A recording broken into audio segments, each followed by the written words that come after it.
Assalamualaikum warahmatullahi wabarakatuh. Pada kesempatan kali ini saya akan memaparkan bagaimana cara mengkonfigurasi ThinkSport pada AWS EC2 dan diintegrasikan kepada perangkat IoT ESP32. Pertama-tama kita buka terlebih dahulu from AWS Console, kemudian kita buka tab atau menu di situ.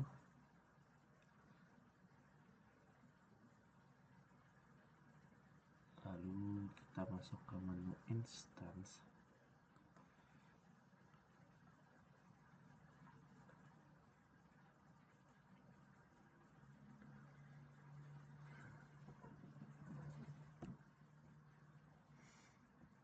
Nah, kemudian kita akan launch sebuah instance baru, jadi kita klik launch instance di kanan.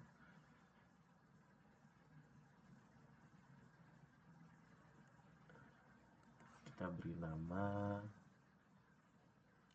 ThinkSport kelompok 7. Untuk OS akan kita pilih Ubuntu.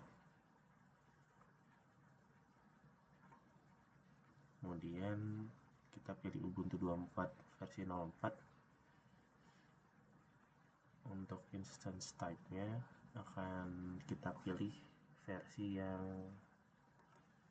M7 kalau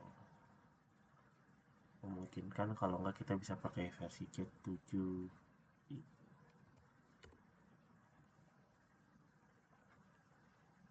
Hasil loading M7 Flexrat Large yang 2 virtual CPU 8 GB memori, kita pilih. Kemudian keeper, alangkah baiknya kita buat yang baru aja. Kita beri nama kelompok 7.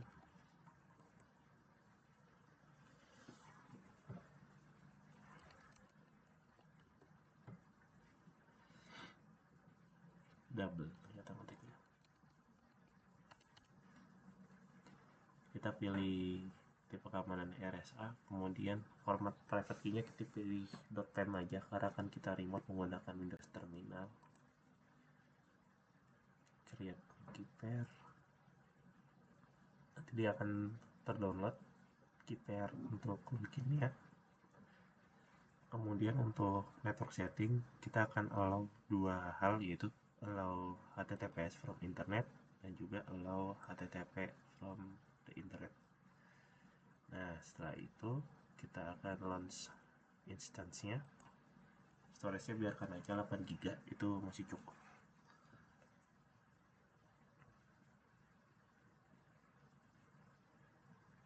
Nah, sambil menunggu kita akan membuka dokumentasi dari ThinkSport. ThinkSport itu keywordnya kita bisa cari ThinkSport Ubuntu server install, nanti akan muncul halaman ini.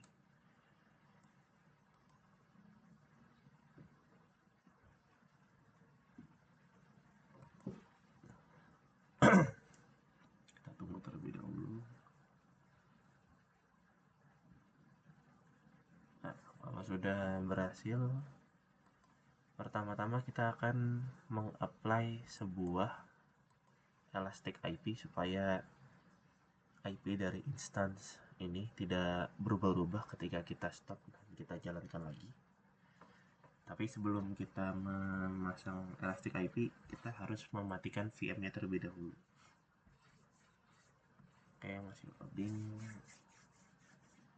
Nah, di sini secara instant state akan kita stop terlebih dahulu.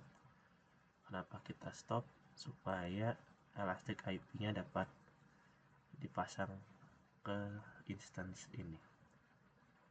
Kemudian untuk mencari Elastic IP kita ke menu kiri, kita scroll di bagian network dan security, kita akan menemukan halaman atau tombol menuju halaman Elastic IP.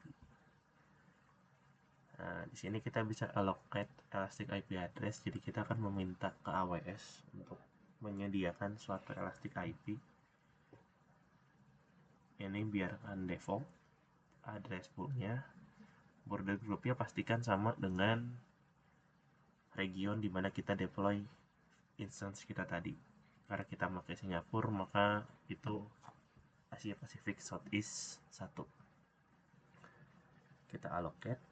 Nah, kalau sudah, nanti kita muncul nih, kita akan dapat IP publiknya tuh 54.179.207.189. Kita bisa double klik. Setelah double klik, kita akan associate Elastic IP. Nah, maksudnya dari associate ini kita akan memasangkan IP publik ini ke instance mana. Nah, kita pilih yang Thingsboard kelompok 7. Private IP address-nya kita pasangkan. Terus jangan lupa di checklist allow this elastic IP address to be reassociated. Jadi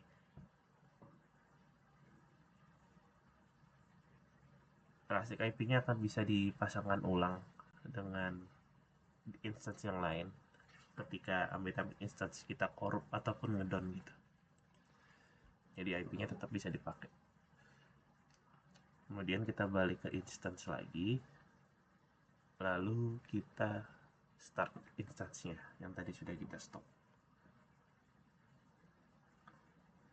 Ini saat ini saya udah milih Thingsboard kelompok 7. Di state-nya akan saya jalankan instance-nya.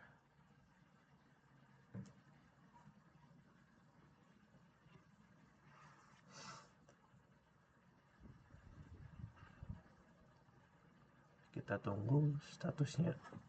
Kita tunggu statusnya sampai running, karena dia masih status cek belum beres. Sambil menunggu kita bisa membuka Windows Terminal. Caranya kita bisa klik kanan Windows Start yang di bawah ini, kita pilih Terminal.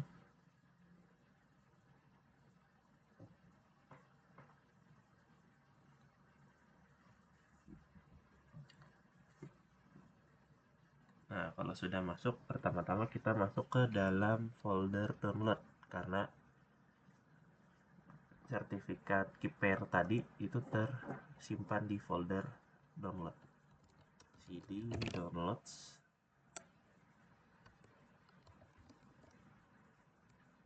Wah, keterusan. Lalu kita jalankan ssh min i. Tadi itu nama KeePair kelompok 7, bukan kelompok Jaki Opa. Nah, saya lupa. Saya buka lagi. Tadi itu kelompok strip7.pem. Oke. Kelompok strip7.pem. Untuk usernya itu, karena kita menggunakan Ubuntu, default usernya itu juga Ubuntu. Add, kita copy nih IP publiknya. Ini IP publik yang sudah dipasangkan dari Elastic IP. Jadi IP tidak akan berubah-ubah meskipun instansinya kita matikan nyalakan terus menerus. Bismillah. Do you want continue? Yes. Nah, kita sudah terhubung ke dalam, kita sudah berhasil meremote instance EC2 kita. Selanjutnya, kita akan menginstal beberapa hal yang akan dibutuhkan untuk konfigurasi Thingsboard. Pertama, kita ngecek dulu nih, apakah ada library atau package dasar yang dibutuhkan sama Thingsboard. Nah, di sini kan keterangannya, tidak ada package yang ditemukan dengan nama libhar fbus 0b font config font dejavu core itu tidak ditemukan. Nah, selanjutnya kita harus install terlebih dahulu kalau error yang tadinya instance-nya package-nya not found.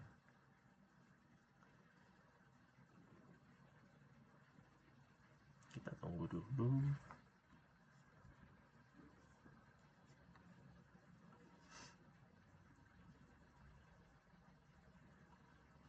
Sudah, kemudian kita menginstal OpenJDK untuk sebagai runtime dari Thingsboard. Kita akan menggunakan Java 17 sesuai dengan panduan yang ada di official dokumentasinya Thingsboard. Yeah.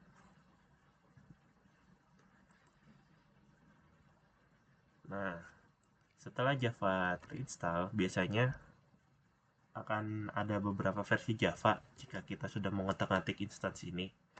Namun karena kita masih menggunakan satu versi Java yang diinstalnya jadi ke-17, maka pada saat menjalankan perintah update alternatif config Java, kita bisa menggunakan opsi 0 untuk otomatik, atau kita bisa menggunakan opsi 1 agar versi Java yang digunakan itu tetap versi 17 apapun kondisinya. Saya bisa pilih satu, jadi Java-nya akan terus versi 17 meskipun saya menginstal Java 21, Java 24, dia tidak akan berubah. Nah, di sini tertulis Java diinstal versi 17.0.18. Kemudian kita akan mendownload package dari Thingsboard. Nah, package-nya ini di-download dari repository GitHub-nya Thingsboard nih, bisa dilihat github.com Thingsboard release. Versi yang di-download pada video kali ini adalah versi 4.3.1.1. Setelah di-download, kita akan melakukan instalasi menggunakan package installer yang sudah kita download tadi.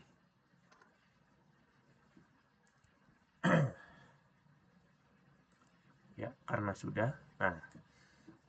sesuai ketentuan dari PJBL ini, kita akan menggunakan PostgreSQL sebagai database untuk database-nya dari Thingsboard. Kita belum pakai Cassandra karena belum nyampe ke sana kita. Kita copy to clipboard. Nah, jadi pertama tuh kita akan menginstal PostgreCommon, package yang namanya PostgreCommon. Kemudian kita akan menjalankan script dari PostgreCommon ini untuk menambahkan repository ke dalam repository apt kita. Kemudian kita akan menjalankan update untuk merefresh repository. Setelah itu kita akan menginstal package Postgre versi 16. Kemudian kita akan menjalankan service atau layanan Postgre di Ubuntu server kita. Kita tunggu terlebih dahulu. Nah, jika sudah berhasil ini kan di sini ada keterangan nih, press enter to continue or Ctrl C to abort. Kita pilih enter karena kita sedang ingin menjalankan instalasi dari PostgreSQL. Kita tunggu dulu. Nah, kalau sudah berhasil, kita akan membuat password untuk default dari aku buka. Kita akan membuat password dari user Postgre. Sudo menu Postgres PSQL minc password. Jadi kita akan membuat suatu password untuk user dengan nama Postgres. Ini user defaultnya dari PostgreSQL. Ya, demi kesimpulan kita akan menamakannya Postgres juga. Tidak best practice, cuman karena portnya tidak kita open juga, it should be fine. Nah, kemudian kita akan mencoba masuk ke dalam PostgreSQL. Kita bisa mempastekan ini maksudnya PSQL login. Jadi kita masuk ke dalam PostgreSQL menggunakan user Postgre, masuk ke database ya Postgre, H-nya itu host. Hostnya di mana? Karena hostnya ada di sistemnya juga, hostnya cukup localhost. Passwordnya yang tadi kita masukkan, Postgres. Nah, kalau udah masuk ke sini, channel connection, type help for help Postgres, jadi udah berubah nih, bukan Ubuntu @ip sekian, tapi udah menjadi Postgres sama dengan pagar. Ini berarti kita udah masuk ke dalam service-nya dari Postgres. Nah, sesuai panduan kita diminta untuk membuat satu database, yaitu database Thingsboard. Kita create database Thingsboard titik koma. Nah, kalau sudah berhasil, kita harus keluar dari Postgres. Caranya gimana? Kita bisa pakai forward slash lalu q. Nah, kita kembali lagi ke Ubuntu. Nah, setelah kita mengkonfigurasi Thingsboard, kita harus setelah kita mengkonfigurasi PostgreSQL, kita harus membuat file konfigurasi untuk Thingsboard. Karena Thingsboard itu defaultnya dia nggak tahu datanya akan disimpan di mana. Nih, database type-nya kita harus secara eksplisit kasih tahu dia SQL. Kemudian kita harus memberitahu lokasi di mana database-nya, karena taruhnya tadi di lokal, disimpan di tempat yang sama dengan Tixboard, maka kita bisa menggunakan localhost. Kemudian user yang kita pakai, kita menggunakan user default saja, Postgres. Nah, pada bagian ini harus yang kita ganti. Tadi kan pas kita menjalankan perintah sudo min u postgresql min c password, kita kan membuat passwordnya itu Postgres. Nah, ini harus diganti juga supaya si dashboardnya tahu apa sih password dari user Postgres gitu. Kita keluar, simpan. Nah, kalau sudah, ini ada opsional bagi instance atau VM yang ukurannya 4 GB. Karena kita pakainya yang instance 8 GB, kita bisa skip terlebih dahulu. Kemudian kita akan menjalankan installation script. Nah, untuk installation script ini, pada kesempatan kali ini kita akan menjalankan dengan load demo supaya kita bisa kelihatan isi contoh data-data dummy, device, dashboard, dan lain-lainnya itu apa. Perintah dijalankan tuh ini sudo /user shell dashboard bin install sh, lalu kita kirimkan parameter load demo.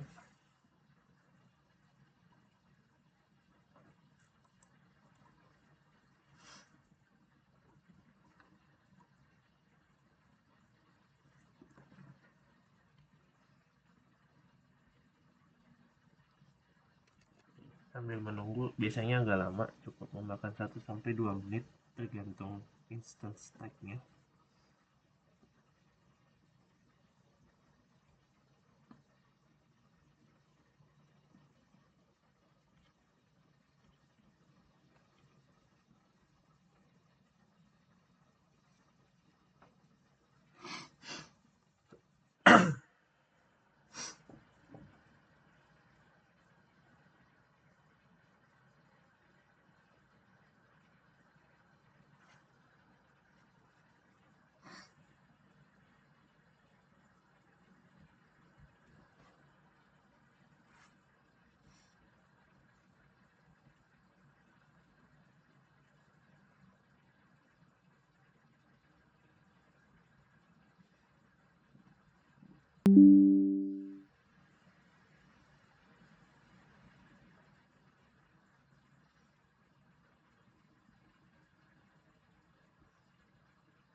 Nah, sudah berhasil.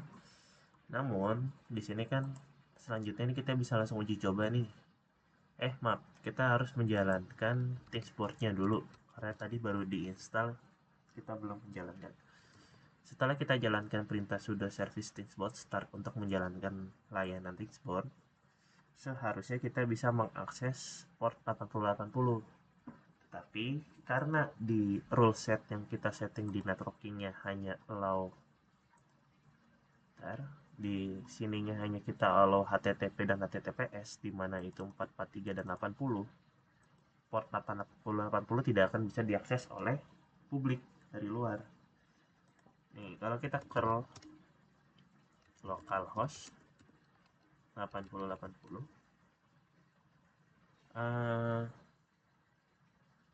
kayaknya ada error, nanti aja kita skip troubleshootingnya nanti.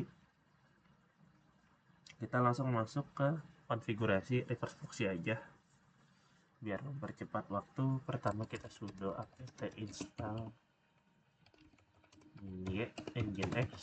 Kita akan menggunakan nginx sebagai reverse proxy-nya.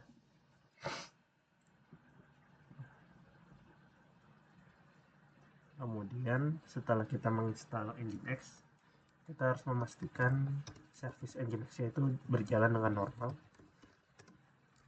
Start nginx.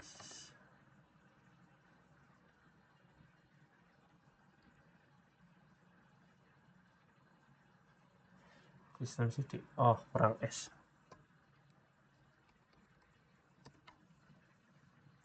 Kemudian kita cek statusnya.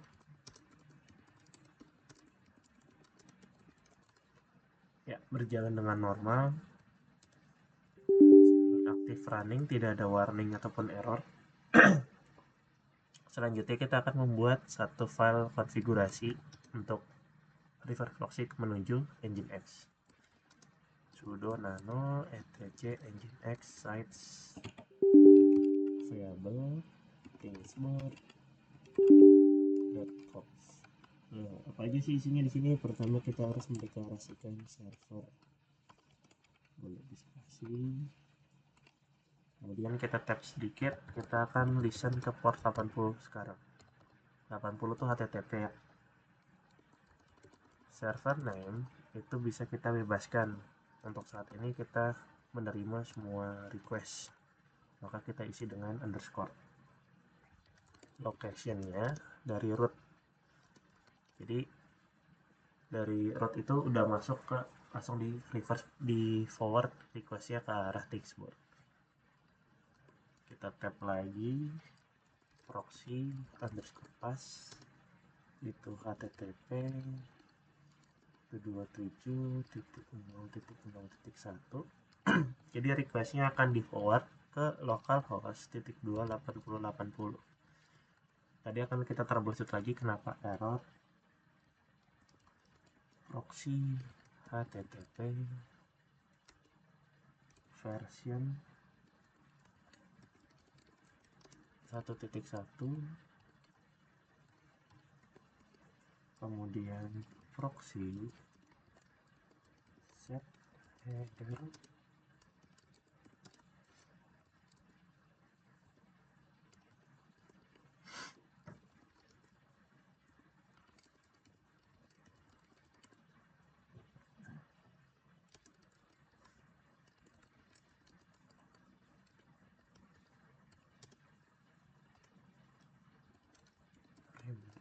address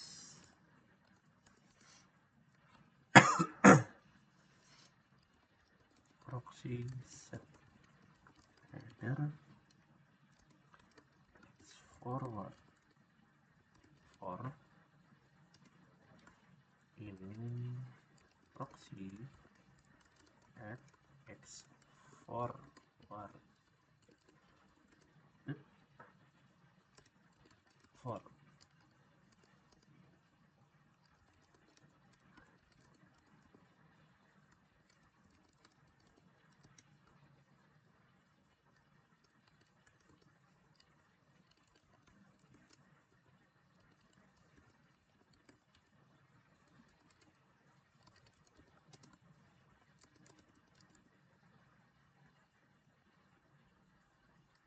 typo ini nggak boleh kapital.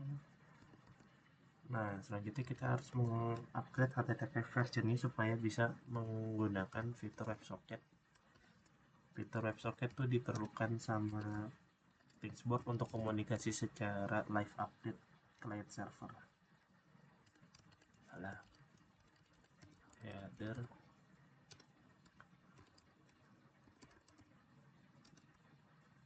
HTTP upgrade.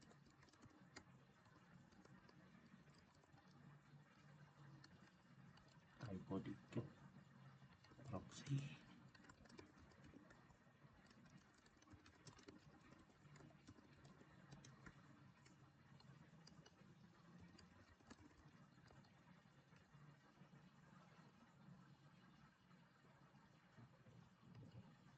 Kita tutup blok dari location, kemudian kita tutup lagi blok dari server. Nah, setelah kita simpan, kita harus mengsimlink agar konfigurasi ini dijalankan sama Nginx. Jadi jika dia hanya berada di sites available, dia tidak akan dianggap konfigurasi yang berjalan atau yang aktif oleh Nginx. Jadi kita harus melakukan symlink terlebih dahulu dengan perintah ln -s. Kita symlink kemana? Ke ftk nginx sites enable. Nah, selanjutnya kita harus remove default configuration dari Nginx. ftk nginx sites enable default. Kemudian kita periksa dulu apakah konfigurasi kita ada yang error.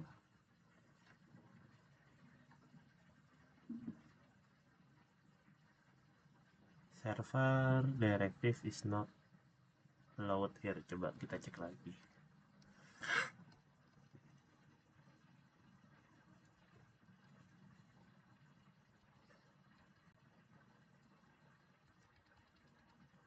Server aman di 80.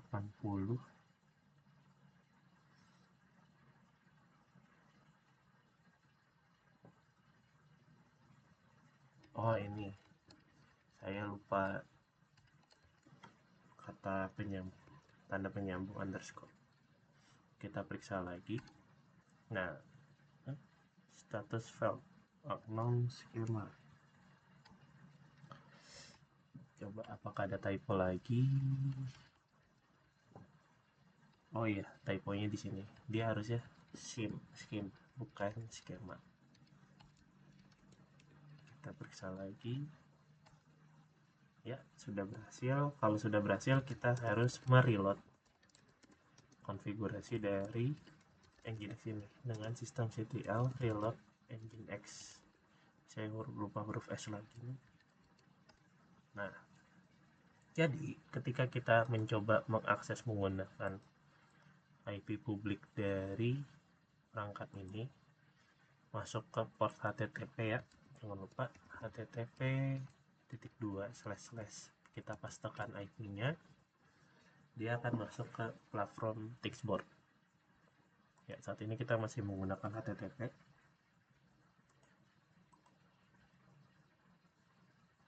Nah, untuk default kredensial kita akan masuk langsung menggunakan tenant karena kita akan menambahkan perangkat tenant password. Nah, sudah berhasil, tidak usah disimpan.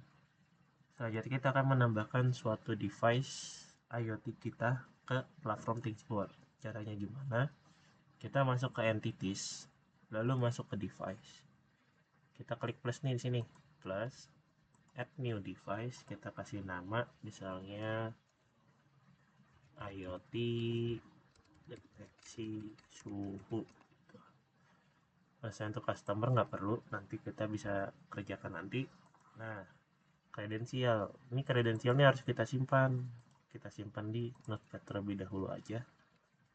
Jadi akses token ini akan dipakai untuk mengizinkan perangkat IoT mengirim data ke Tixboard. Ya, sudah berhasil. Lanjutnya ke sini. Saya udah bikin IoT skemanya pada platform Wokwi. Di sini saya menggunakan ESP32 dan satu buah perangkat DHT22. DHT22-nya yang mana datanya akan dikirim menggunakan pin 4. VCC-nya akan diarahkan ke 5 volt. 5 volt. Nah, saya akan jelaskan kodenya secara singkat aja. Pertama, kita include 3 library ini. Library Wi-Fi, library HTTP client untuk ngirim data, library DHT untuk membaca data dari DHT22 ini. Lanjut, ini SSID passwordnya ini default untuk Wokwi karena Wokwi itu menggunakan SSID-nya Wokwi Quest dan passwordnya kosong. Nah, pada Tixboard demo atau server publik kita akan mengopi public IP address. Public IP address-nya akan kita ganti di sini tes. Kemudian akses token tadi akan kita pasangkan di setelah V1 sebelum telemetri. Nah, kalau sudah, kode berikutnya adalah kita mendefine 2 variabel, yaitu DHT pin-nya akan terpasang di pin 4, tipe DHT-nya adalah DHT22 sesuai dengan yang di diagram. Kemudian ini menjalankan DHT. Kita akan menggunakan serial monitor pada baut 115.200. DHT begin, kita mulai membaca, kita kemudian koneksi ke wifi yang tadi, work request. Ini kalau belum terkoneksi dia akan mengirimkan tanda titik-titik-titik gitu. Nah, masuk ke void loop, kode yang akan dikirim secara berulang. Pertama, suhunya itu di read menggunakan DHT read temperature, floatnya itu di read menggunakan DHT read humidity. Kalau salah satunya is none, not available ataupun not a number, maka akan diprintkan gagal membaca DHT. Jadi ketika datanya bukan berupa angka atau datanya error, itu akan dikembalikan di serial monitor itu gagal membaca DHT dan dia akan kembali ke loop. Jadi ngeloopnya akan ulang, nggak lanjut ke bawah. Kalau dia berhasil membaca data, maka akan di print nih suhunya berapa, humidity kelembabannya berapa gitu. Masuk ke wifi status. Jadi sebelum kita mengirim datanya ke Dashboard, kita akan ngecek nih apakah wifi-nya terhubung atau enggak. Kalau wifi terhubung, maka dia akan ngirim. Setelah terhubung, kita akan bikin koneksi. Kita akan memulai koneksi HTTP ke server name. Server name-nya itu yang ini tadi di atas.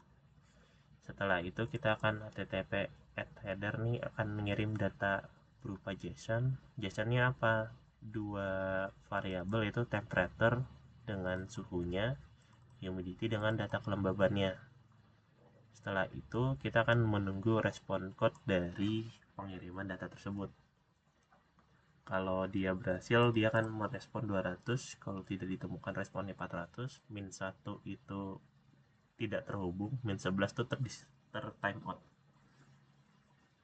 Setelah itu koneksi HTTP-nya diberhentikan. Lalu kita akan menunggu selama 5 detik untuk mengirimkan data pada loop kedua ataupun pembacaan data keduanya.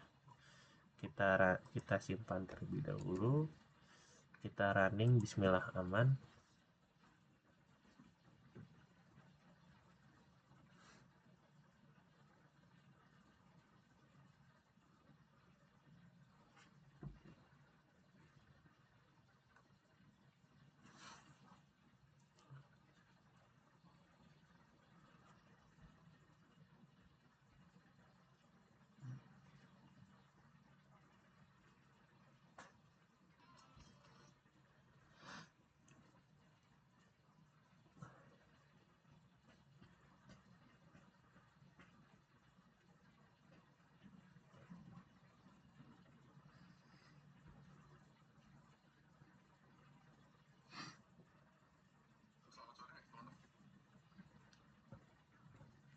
Bismillah bisa.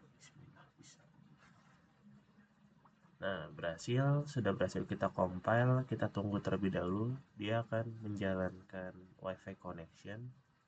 Ya, connecting to WiFi, masih berusaha connecting, masih mengirimkan titik-titik, data terhubung, suhu terbaca 2400, suhunya, humidity-nya itu 240. Kita coba ubah adjust. Kita naikkan aja suhunya. Nah, suhunya terbaca 6390, humidity 73. Nah, gimana cara kita ngecek di sininya? Kita bisa ngecek di kembali lagi ke entities, ke device. Nah, IoT deteksi suhu kelompok kami sudah berhasil terbaca. Lalu gimana sih cara ngeceknya? Kita double klik aja di IoT deteksi suhu. Kita lihat nih, latest telemetry. Ini adalah data yang terakhir dikirimkan oleh IoT device kita. Nah, selanjutnya kita akan menambahkan sebuah dashboard ke sistem kita supaya klien bisa memonitor suhunya tuh berapa. Kita create, kita buat aja beri nama dashboard monitoring suhu. Nah, assign to customer kita kasih ke semua customer aja. Untuk pengujian kali ini kita add. Nah, kalau sudah kita add, kita akan masuk nih ke menu widget layouting. Kita ambil yang mudah aja, yaitu saya akan pakai simple value chart. Saya klik di sini, saya akan memilih data temperature, mengambil telemetri variabel temperature, maksudnya kita menggunakan satuannya Celsius. Coba yang belum apa nih? Oh ya, device-nya belum dipilih. Bukan. Tadi itu kita nama device-nya IoT deteksi suhu. Kita akan ngecek lagi apakah temperature benar. Temperature, layoutnya ke left, kita add nih. Suhunya udah terbaca nih. Kayaknya kita edit dulu, pas saya ganti namanya. Temperature. Benar nggak sih? Saya takut typo. Ya, temperature kurang E. Kita apply. Nah, udah terbaca. Kita buat widget satu lagi untuk kelembaban atau humidity. Saya mau coba untuk kelembaban misalnya pakai yang kita samain aja kayaknya ya untuk kali ini. Kita pilih IoT deteksi suhu. Nah, karena kita pilih humidity untuk temperature, value-nya itu kalau humidity itu dia pakainya persen. Nih, kita bisa langsung aja ketik persen. Nah, masuk, title-nya kita ganti humidity gitu. Kita add. Nah, ini udah terbaca nih humidity-nya 73 dan 55. Asumsi kita ubah lagi nih, kita turunkan ke 21, humidity-nya asumsi naik nih ke 85%. Dia harusnya setelah ngirim respon code-nya 200 nih, dia baru ngirim respon code-nya 200 di sini. Nah itu dia. Kenapa 86? Karena 85,5. Jadi di round up. Selanjutnya kita akan melakukan pengujian. Kita akan melakukan setup HTTPS pada perangkat kita. Nah, karena saya kebetulan udah punya domain, saya akan menggunakan domain saya. Ini saya asumsikan menggunakan Cloudflare aja ya, teman-teman.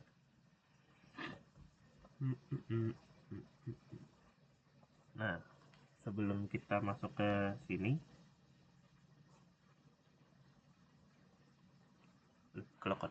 oke, kita login dulu ya, sabar.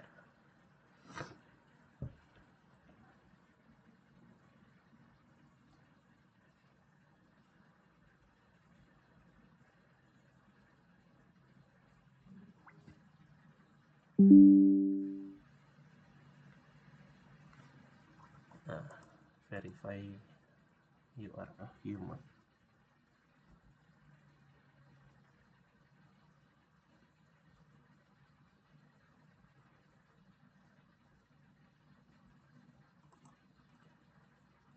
Login.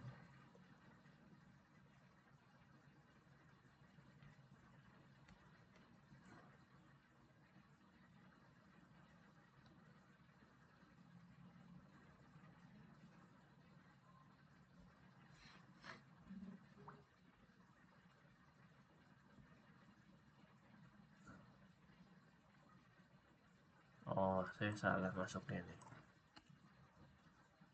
Kita cancel, kita balik ke Cloudflare aja, account Rian Faiz. Kita langsung ke domain. Kita ke domain Rian Faiz. Jadi saya pakai domain saya aja dulu ya untuk kali ini, biar lebih gampang. Nah, sebelumnya, belum bikin record berarti. Karena belum, kita langsung bikin record aja nih. Kita add record. Recordnya itu mengarah ke iot@rianfaiz.com. Nah, iot@rianfaiz.com itu ngarah kemana? Ngarah ke IP publiknya si instan EC2 kita. Jadi setiap ada query iot.rianfaiz.com itu akan diteruskan ke server EC2-nya kita. Ini proxy status bisa kita pasang, bisa enggak, cuman kita nggak usah pasang aja, takut ada khawatir error pada creation SSL-nya.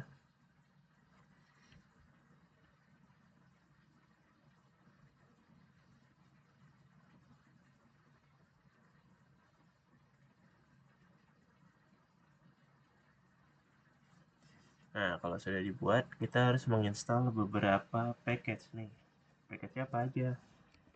sudo apt install serbot kurang tag serbot python 3 serbot nginx ini pilih. Nah, ngebuat private key-nya gimana? Itu perintahnya simple, sudo serbot min nginx min d, domainnya apa tadi? IoT rianfaiz.com min d, satu aja, masa dua. Email untuk renewal rianfaiz2005@gmail.com. Ya, saya setuju dengan are you willing for certification email address? Yes. Requesting certificate for iot.rianfaiz.com. Pilek nih. Oh iya, saya lupa. Harusnya kita ngedit Nginx-nya dulu, maaf kawan. Lupa. Nih, jadi kita harus ngedit Nginx-nya dulu. Nih, Nginx-nya harus kita edit nih. Apa yang kita edit? Server name iot.rianfaiz.com. Nih. Kita jalankan ulang. Attempt to reinstall karena kita udah buat tadi. Nah, successfully deploy certificate iot.rianfaiz.com ke Nginx site available. Kalau kita cek lagi tc nginx sites available, nah ini udah dipasangkan secara otomatis sama dashboardnya nih. Jadi dia hanya listen ke port 443 SSL dan port HTTP-nya di disable. Kita balik. Setelah itu kita wajib kudu mesti mereload konfigurasi dari Nginx. Boleh kita tes dulu kalau mau ngecek. Sudo systemctl reload nginx. Nah, kalau sudah bisa, kita bisa nih https://iot.rianfaiz.com. Harusnya dia sudah masuk ke platform dashboard yang diakses menggunakan IP. Agak lama, kita tunggu saja. Loginnya, ingat kita pakai yang tenant dulu. Nanti kita login pakai customer-nya nanti aja.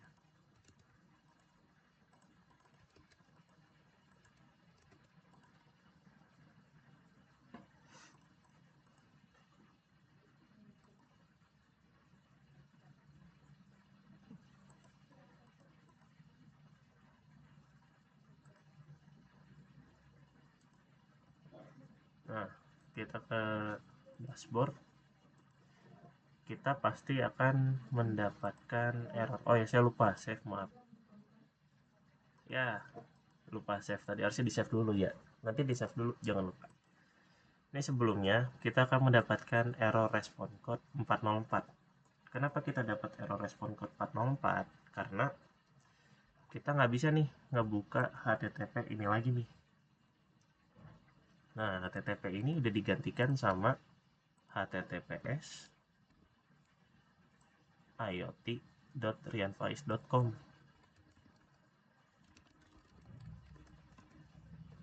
Kita running ulang, semoga servernya tidak busy ya. Bismillah.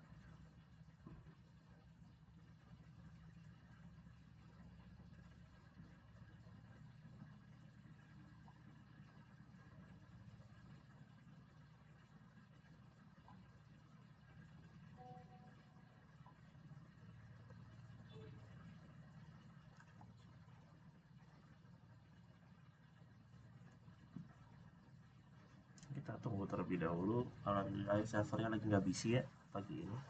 Alhamdulillah banget.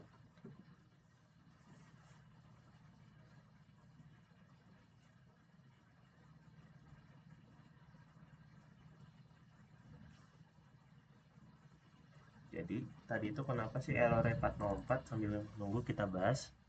Kenapa error 404? Karena Nginx kita hanya listen ke iot.rianfaiz.com. Dia listennya itu bukan yang underscore lagi.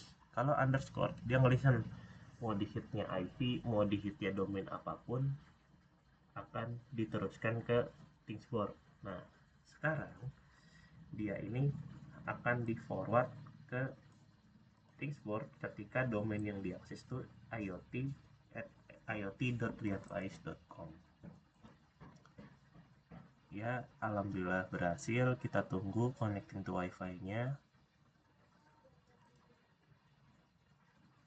Connecting to wifi masih berusaha terkoneksi.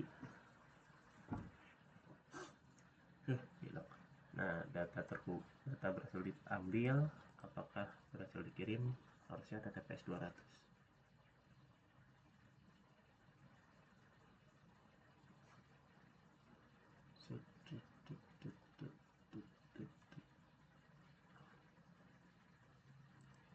Kayaknya kalau error saya ada satu revisi lagi.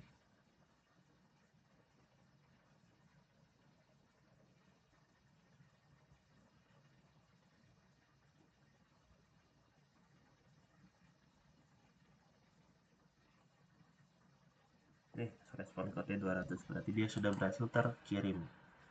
Coba kita cek ya ke device, biarkan aja dashboardnya belum kesimpan.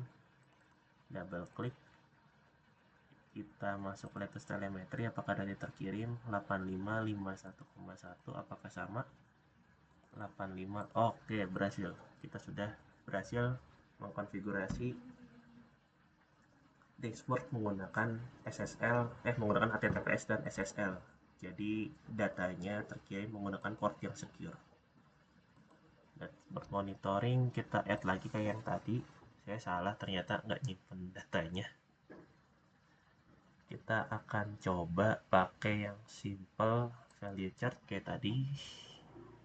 Device-nya kita pilih IoT deteksi suhu, kita temperature, ini tool saya, temperature,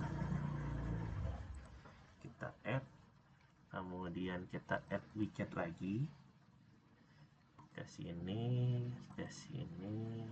device-nya pilih IoT deteksi suhu, kita matikan humidity, value-nya kita ganti persen, hapus aja persen, masuk, kita add, oh ya, apply, add.